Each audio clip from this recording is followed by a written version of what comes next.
Alrighty. My name is Cooper, and this is my final speech for human communication. All right, let's start off with a little intro. I interviewed Jillian, who is a special education teacher at a rural school in northern Minnesota. Jillian is a wife, a mother, a grandmother. She has one daughter, one son, one stepson, two grandchildren, and she explained that her most important role um, in life is being a mother, a grandmother, and a wife. Jillian has a bachelor's degree in psychology, public justice, and special education. Jillian has a licensure in specific learning disabilities as well as emotional behavior disorders. Jillian also has a master's in teaching and learning. Beyond her education, Jillian has been a teacher for 24 years and continues to educate to this day. Alrighty, so the story Jillian told me was about her experiences with communication barriers. She explained that everybody has a communication barrier. When I was first thinking about this, I was like, I don't know if I have a communication barrier, but she explained that although you might not think you have a communication barrier, you actually do. Everybody communicates in a different way, she was talking about.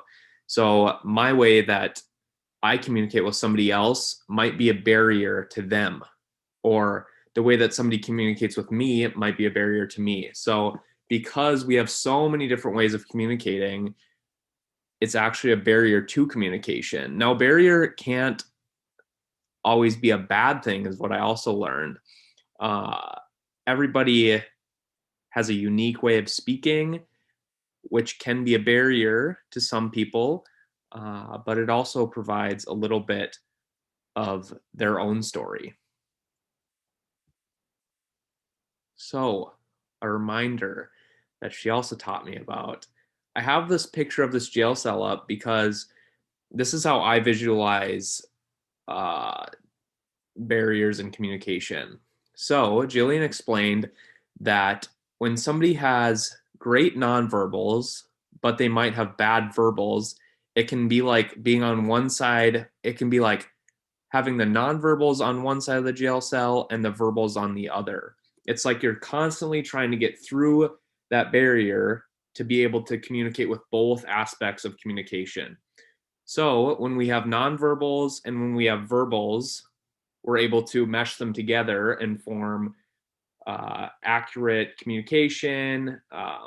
But when we don't have one, like she explained with her students, they often have great nonverbals. They're sometimes jumping up in joy for excitement, but they don't have the verbal part. They don't know how to mesh the nonverbals with the verbals.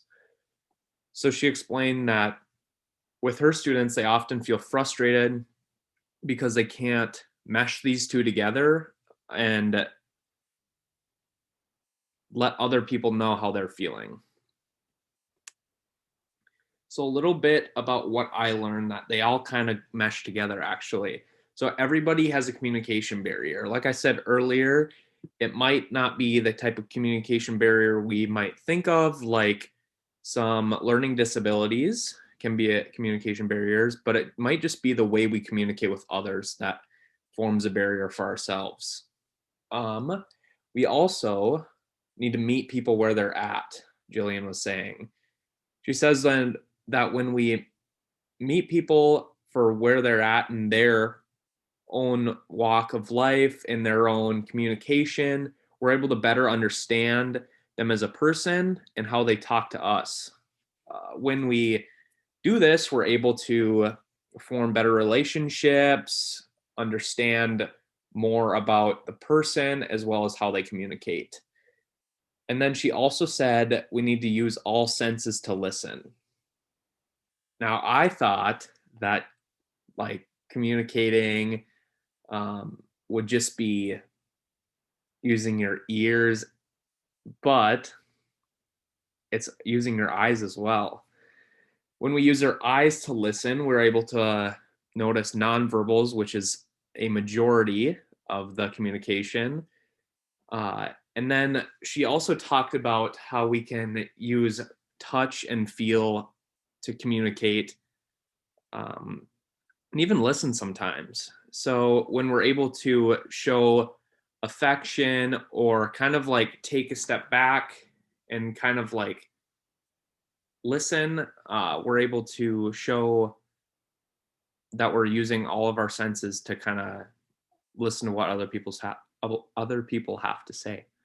Um, so going forward, I will use all my senses to listen. I think it's very important. I will meet people where they're at in their own communication and understand and realize that everybody has a communication barrier, and I need to accept people for where they're at in their journey to better communicate with others. Thank you so much.